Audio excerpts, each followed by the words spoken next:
साथियों, जय भीम। आज संविधान दिन की सभी देशवासियों को हार्दिक शुभकामनाएं, हार्दिक मंगल कामनाएं। साथियों, 1946 में चुनाव होने के पूर्व सरदार वल्लभ भाई पटेल ने घोषणा की थी कि हमने संसद भवन के सारे दरवाजे, खिड़कियां, जहां तक कि वेंटिलेटर भी हमने डॉक्टर बाबा साहब अम्बेडकर के लिए सारे दरवाजे, खिड़कियां बंद कर दिए। साथियों, महाराष्ट्र में जो चुनाव हुए उसमें से रिपब्लिकन फेडरेशन की एक भी सीट नहीं आई, मगर जोगेंद्रनाथ मंडल जो नमशूद्रा समाज के थे वे पश्चिम बंगाल से आए और डॉक्टर बाबा साहब अम्बेडकर को कहा कि आप हमारे संसदीय क्षेत्र से चुनाव लड़िए, हम आपको चुनकर संसद भवन भेजेंगे।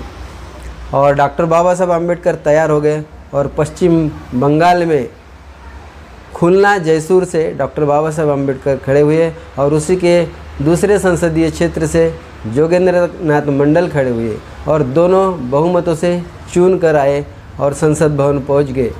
मगर कांग्रेस ने दूसरा षड्यंत्र रचा कि अब क्या किया जाए कि बाबा साहब को इस संविधान सभा में, संसद भवन में आने से रोका जाए, क्योंकि वो तो चुन कर आ चुके हैं।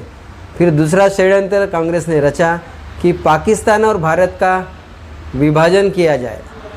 क्राइटेरिया ऐसा था कि जिस जगह पाकिस्तान के, जिस शहर में, जिस संसद भवन में मुस्लिम समाज के 50% लोग हो, वह पाकिस्तान में दिया जाए और हिंदू समाज के 50% लोग जहाँ पर हो वह भारत में रखा जाए।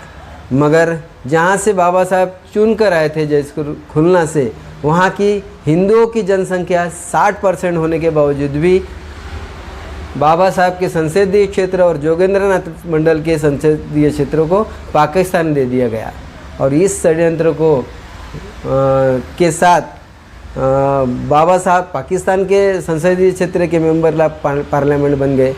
तो बाबा साहब ने को लगा कि अभी हम पाकिस्तान चले गए और पाकिस्तान के वजह से बाबा साहब ने इस्तीफ़ा दे दिया। जोगेंद्रनाथ मंडल इस्तीफ़ा नहीं दे सकते थे क्योंकि वह, उनका खेती बाड़ी, मकान सब उसी संसदीय क्षेत्र में थे।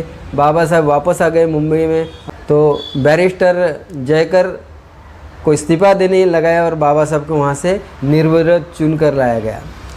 टोटल पहली संविधान समिति बनी उसके बाद, और पहली संविधान समिति के 296 सदस्य थे और 296 सदस्य के अध्यक्ष, संविधान समिति के अध्यक्ष डॉक्टर राजेंद्र प्रसाद बने। दूसरी संविधान समिति बनी, उसे संविधान सलाहकार समिति बनाया गया। उसी में से 50 लोगों को लिया गया और उसके अध्यक्ष बने सरदार वल्लभ भाई पटेल। उसके बाद उसी में से तीसरी समिति बनी जिसका नाम था संविधान मसौदा समिति, उसके अध्यक्ष बने डॉक्टर बाबा साहब अम्बेडकर। अब संविधान लिखने का काम शुरू हो गया। तो संविधान समिति में 7 लोग थे, उसमें से एक व्यक्ति फॉरेन चले गया, वो कभी वापस ही नहीं आया। दूसरे व्यक्ति की मौत हो गई और 2 व्यक्ति दिल्ली में किसी काम से गए संस्था के, तो वो वापस नहीं आए। उसके बाद 2 लोगों की मौत हो गई। ऐसे 7 में से 6 लोग गए तो वापस नहीं आए। अकेले बाबा साहब के ऊपर संपूर्ण संविधान लिखने की जवाबदारी आई और बाबा साहब ने ये बखूबी ये संविधान लिखने की जवाबदारी निभाई और इस संविधान लिखने के काम को 2 साल 11 महीने 17 दिन में पूरा किया। इस तरह से ये संविधान पूरी तरह से तैयार हुआ। साथियों, मगर दुख से कहना पड़ता है कि यह आज का जो संविधान दिन है, यह संविधान दिन तो इस देश के प्रधानमंत्री ने मनाना चाहिए। संविधान दिन इस राज्यों के मुख्यमंत्री ने बनाना चाहिए। इस संविधान दिन देश के हर नागरिकों ने मनाना चाहिए, क्योंकि इस संविधान में जीवन जीने की जो अधिकार दिए गए हैं, सारे इस देश में रहने वाले सभी मूल निवासी, इस देश में रहने वाले सभी देशवासियों के लिए संविधान की आवश्यकता पड़ती है। इसलिए साथियों, बाबा साहब ने इस देश का जो संविधान लिया है, इसलिए बाबा साहब को भारत रत्न कहा जाता है।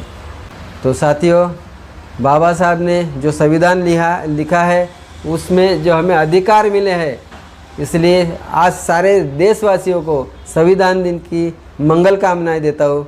मेरे और मेरे परिवार की ओर से जय भीम, जय भारत।